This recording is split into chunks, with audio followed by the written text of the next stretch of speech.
पुरानी हवेली में ससुराल। बात की तुमने अपने पेरेंट्स से प्रेम?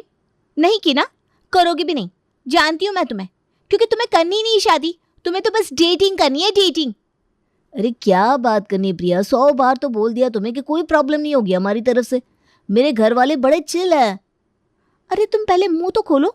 मेरा एक्स भी कहता था कोई प्रॉब्लम नहीं होगी, कोई प्रॉब्लम नहीं होगी, पर जैसे ही शादी के बाद उसने अपने घर वालों के सामने रखी, कलेश फैल गया। हद करती हो तुम भी, उस चमन से मुझे कंपेयर कर रही हो। रुको, लगाता हूँ मैं मम्मी को फ़ोन अभी। प्रेम अपनी माँ को फ़ोन लगाता है और कहता है, मम्मी मेरी लाइफ में एक लड़की है जो कि तुमसे छुपा तो है नहीं। बाहर शहर में खाना मुझे कौन खिला रहा है समझ तो गई होगी तुम, पर आज क्लियर बता ही देता हूँ। प्रिया नाम है आपकी होने वाली बहू का, और मैं उसी से शादी करूँगा। आओ प्रिया, वीडियो कॉल पर आओ, करवा दूँ मुँह दिखाई। ये तो बड़ी प्यारी बच्ची है बेटा, बहुत ही अच्छी पसंद है तुम्हारे। आप लोगों को कोई प्रॉब्लम तो नहीं है ना मम्मी? अरे भाई, हमें क्यों प्रॉब्लम होगी बेटा, लड़की के साथ तुझे अपना जीवन बिताना है, हमें थोड़ी ना। मुझे भी दिखाओ मेरे पोते की बहू कैसी दिखती है। चलो ये टेंशन भी खत्म हुआ, लड़की भी ढूंढ ली साहब ने। नमस्ते अंकल जी।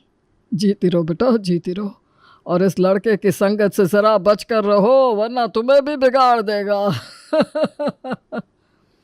प्रेम के घर वालों से बात कर प्रिया बहुत खुश हो जाती है। बेकार ही तुम मुझे अपने घर वालों से इंट्रोड्यूस नहीं करवा रहे थे, कितने अच्छे परिवार वाले तो हैं तुम्हारे।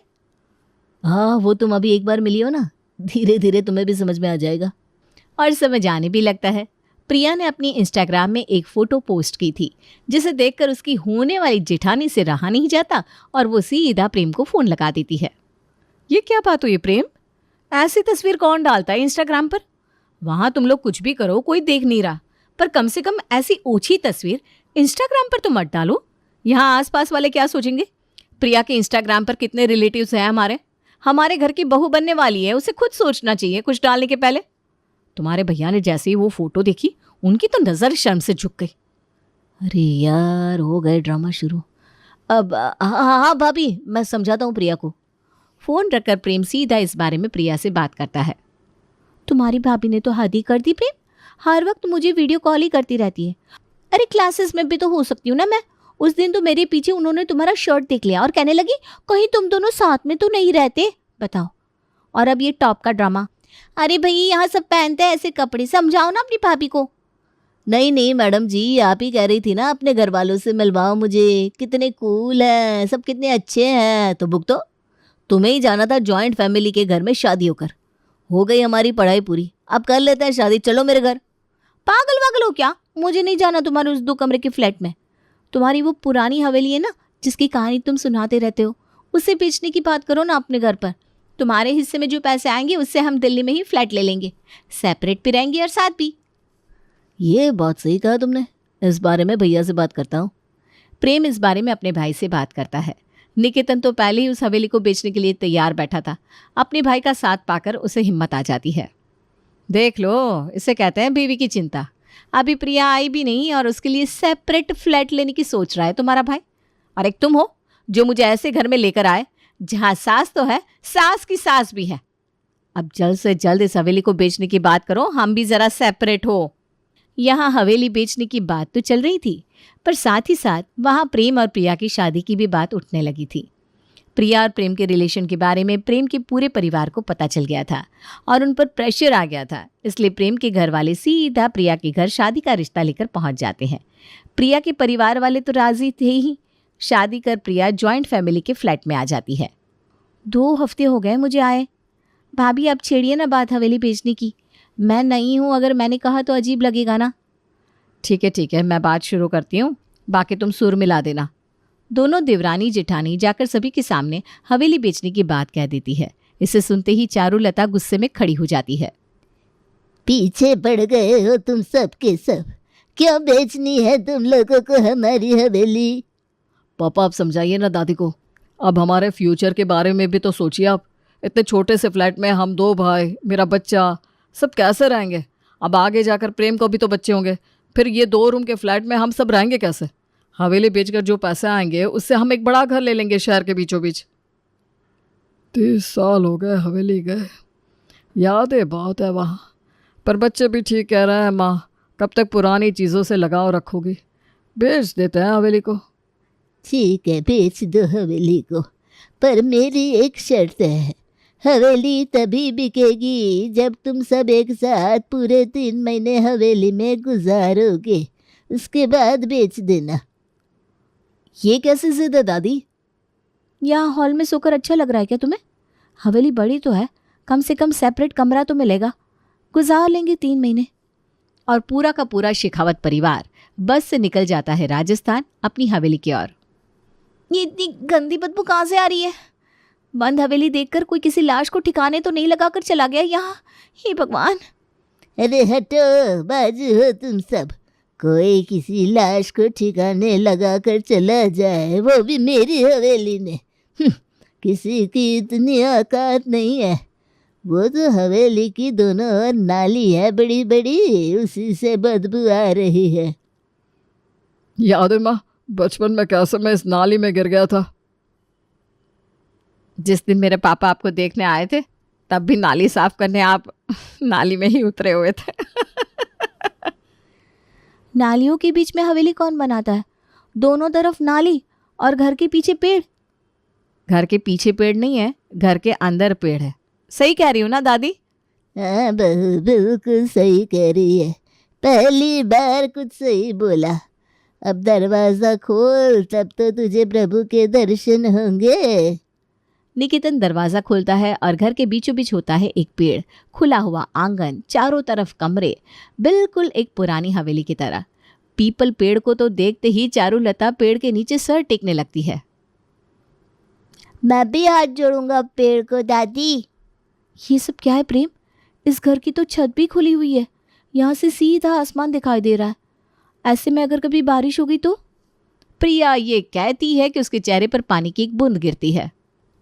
बारिश हो गई तो नहीं प्रिया, बारिश शुरू हो भी गई, चलो अंदर चलते हैं। अरे जी, ठंड के कपड़े निकालने होंगे, बारिश पड़ी है ना, ठंड अब और बढ़ जाएगी। अब इतने दिनों से बंद पड़ी हवेली में हीटर कहाँ हो? पहले बिजली तो टिक जाए। ये लो चली गई लाइट, 2 घंटे में 5वीं बार बिजली गई है। तो तुम्हें कौन सा पंखा चालू करना है? ऐसे ही तो इतनी ठंड है, ऊपर से इतनी बारिश। वही तो, इतनी ठंड और बारिश है और कुछ दिख भी नहीं रहा। लगता है कैंडल जलाना पड़ेगा। पर कैंडल से गर्मी कैसे लेकर आएंगे मम्मी, मुझे बहुत ठंड लग रही है। तभी बरामदे से आवाज आती है। सिगड़ी जलाई है मैंने, सभी बाहर आकर हाथ ताप लो, पता नहीं अब की गई बिजली कब तक आएगी। हाथ तापने के बहाने ही सही तुम सबके हाथ से फ़ोन तो छूटेगा, वरना अंधेरे में बैठे बैठे फ़ोन यूज़ कर कर के चार्ज ख़त्म कर दोगे और फिर मुझे सुनाओगे। शादी के बाद के दिन याद आ गए संध्या, आसमान में चांद सितारे, पास में तुम। कुछ अलग सी है ना ये फीलिंग प्रेम, बॉनफायर टाइप। मम्मा अपना फ़ोन दो, मैं पोस्ट करूँगा मेरे घर का बॉनफायर।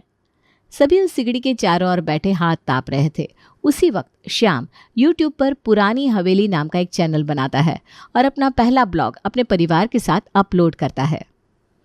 हेलो बोलो बड़ी दादी सभी को, ये मैं हूँ, ये है मेरी बड़ी दादी, ये है मेरा पूरा परिवार और हम सब अपनी पुरानी हवेली में बॉनफायर कर रहे हैं। और कुछ इसी तरह शेखावत परिवार की रात उनकी पुश्तैनी हवेली में गुजर जाती है। अगली सुबह प्रिया रसोई से अपने पति को आवाज लगाती है। प्रेम कहाँ हो तुम? जरा अंदर आओ, इतने बड़े बड़े बर्तन हैं यहाँ के, मुझसे उठाए भी नहीं जा रहे। आ रहा हूँ भाई, यहाँ इन्वर्टर का कनेक्शन कर लूँ पहले या पहले तुम्हारी मदद करूँ, वरना रात को बिजली नहीं रहेगी। मुझे तो समझ में नहीं आ रहा किस घड़ी में मैंने शादी की थी। आराम से साथ में रह रहे थे हम दोनों, पर तुम्हें ही शादी करनी थी प्रिया। कहाँ बैंगलोर से यहाँ आ गए, हम आराम से ऑफिस में पैसे छाप रहे थे। पुराने ज़माने के बर्तन इतने बड़े ही होते हैं देवर जी, एक आदमी 100-100 किलो खाना खाता था। और मैंने तो आपको बहुत बार समझाया कि लड़की ज़्यादा मॉडर्न है, सोच समझ के कीजिएगा शादी। पर आपको ही जल्दबाजी थी। आप अगर जानबूझकर मुझसे लड़ना चाहती हैं भाभी तो कह दीजिए, चाहे यहाँ हो या बेंगलुरु, हर जगह हर वक्त आप मेरे पीछे पड़ी रहती हैं। जलती हैं आप मुझसे, जल कुकड़ी। अपनी बहुओं की लड़ने की आवाज़ सुनकर संध्या रसोई में आती है। हो गया, शांत हो जाओ तुम दोनों। जा प्रिया, तो बाहर जाकर झाड़ू पोछा कर ले, मैं बड़ी बहू के साथ खाना बनवा देती हूँ। बस हो गया, मेरे बच्चे गुस्सा नहीं करते। हाँ, हेलो यूट्यूब फैमिली, मैंने आपको दिखाई मेरी मम्मी और मेरी चाची के बीच की लड़ाई और मेरे घर के बड़े बड़े बर्तन। तो आप में से किसके घर में इतने बड़े बड़े बर्तन हैं, कमेंट में बताइए। एक तो घर का ड्रामा, ऊपर से ये लड़का, परेशान हो गया हूँ मैं। रसोई से बाहर आकर प्रिया हवेली के कमरों में और आंगन में झाड़ू लगाकर थक कर चारुलता के पास बैठ जाती है। हे भगवान, इतने सारे कमरे हैं यहाँ, थक गई मैं तो। क्या किया है बहू तूने जो थक गई? आंगन तो वैसा का वैसा ही पड़ा है। बेचारी प्रिया अपने आसपास दिखती है तो मनोज की बात बिल्कुल सच निकलती है। आंगन में तो वैसे ही पत्ते और पीपल पेड़ के फल गिरे हुए थे। अब इसी पैर से सभी अपने कमरे में जाएंगे और कमरे भी गंदे हो जाएंगे बहू। प्रिया दोबारा झाड़ू लगाती है, पर हवा को कौन रोक सकता है। पेड़ से फिर से पत्ते झड़कर आंगन में गिर जाते हैं। ये क्या हो रहा है दादी, मैंने लगाया अभी अभी झाड़ू। पगली, तुझे मुझे बताने की जरूरत नहीं है, यहाँ पीपल देवता बैठे हैं, वो सब देख रहे हैं कौन क्या कर रहा है। सच में पीपल देवता, आपको पता है ना कि मैंने झाड़ू लगाया? और तभी निकेतन वहां आकर अपने पापा से कहता है, पेड़ से पत्ते तो झड़ेंगे ही पापा। बेकार में बेचारे प्रिया से आपने दोबारा झाड़ू करवा दिया। मुझे पता है इसने झाड़ू लगाया था। अब सॉरी बहू। 2 मिनट पहले जहां प्रिया की गवाही देने वाला कोई नहीं था, वहां बाहर से आकर निकेतन ने उसकी गवाही दे दी। पीपल देवता सब कुछ सुनते हैं दादी, पीपल देवता की जय हो। हेलो यूट्यूब फैमिली, ये है मेरे घर का पेड़ जिसे हमारी दादी भगवान की तरफ पूजती है और वो हमारी बातें भी सुनते हैं। तो फिर फोन लेकर बैठ गया शाम, पिटाई खाएगा तू। संध्या और जूही मिलकर खाना तैयार कर लेते हैं। पूरा परिवार एक साथ खा रहा होता है कि तभी पड़ोसन बिंदिया वहां पहुंचती है। रात को जब हवेली से आवाज आ रही थी तो मुझे लगा ही कि कोई तो आया है, पर इतने सालों से आप लोग आए ही नहीं तो मुझे लगा मेरे कान बज रहे होंगे। पर आज सुबह चाची जी को बाहर देखकर मैं समझ गई कि आप लोग आ गए हैं। नमस्ते आंटी जी। जीतते रहो बहू, जीतते रहो। मैं और संध्या एक के साथ ब्याह कर आए थे और ये प्रेम मेरे सामने ही तो हुआ है। पर कहाँ मेरे पोती पोती ब्याहने की उम्र हो गई और तुम अभी बहू लाई संध्या। बहुत देर कर दी बच्चों की शादी करने में तूने। वो क्या है ना बिंदिया, यहाँ होती है जल्दी शादी, वहाँ नहीं होती। ले, बातों बातों में तुझे ये लड्डू देना ही भूल गई। ठंड का वक्त है तो मैंने सोचा तुम सबके लिए गोंद के लड्डू लेती चलूं। तू भी खाना बहू, ठंड में शरीर को ताकत देगा। आप ये हमारे लिए लेकर आई हैं आंटी जी?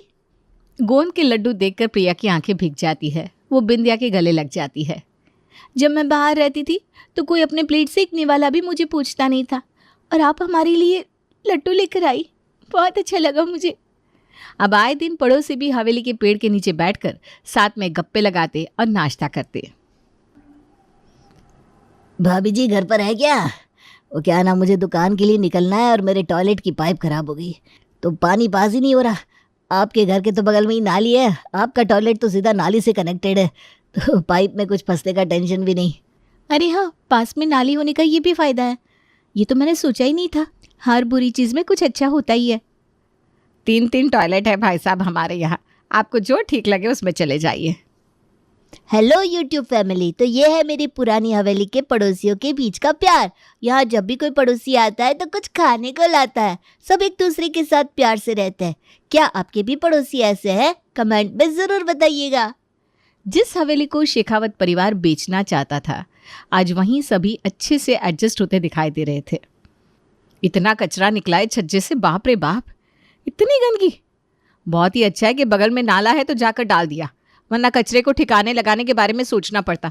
बाहर डालती तो उड़कर अंदर ही आ जाता और घर में भी नहीं रख सकती थी, जलाओ तो अलग पोल्यूशन का प्रॉब्लम। सही कहा भाभी, और ये पेड़ तो पक्का ट्री हाउस वाली फीलिंग देता है। ऐसी खुली हवा कहीं नहीं मिली मुझे। मेरी सांस की प्रॉब्लम भी ना अब ठीक होती लगती है। सभी पहली बार अपनी पुश्तैनी हवेली की तारीफ कर रहे थे, तभी कुछ जवान लड़के लड़की एक साथ हवेली के अंदर आते हैं। देखो नैन्सी, ये है वही हवेली, ले आया ना मैं तुम्हें पुरानी हवेली। ओह माय गॉड, ये वही पेड़ है और ये वही दादी अम्मा।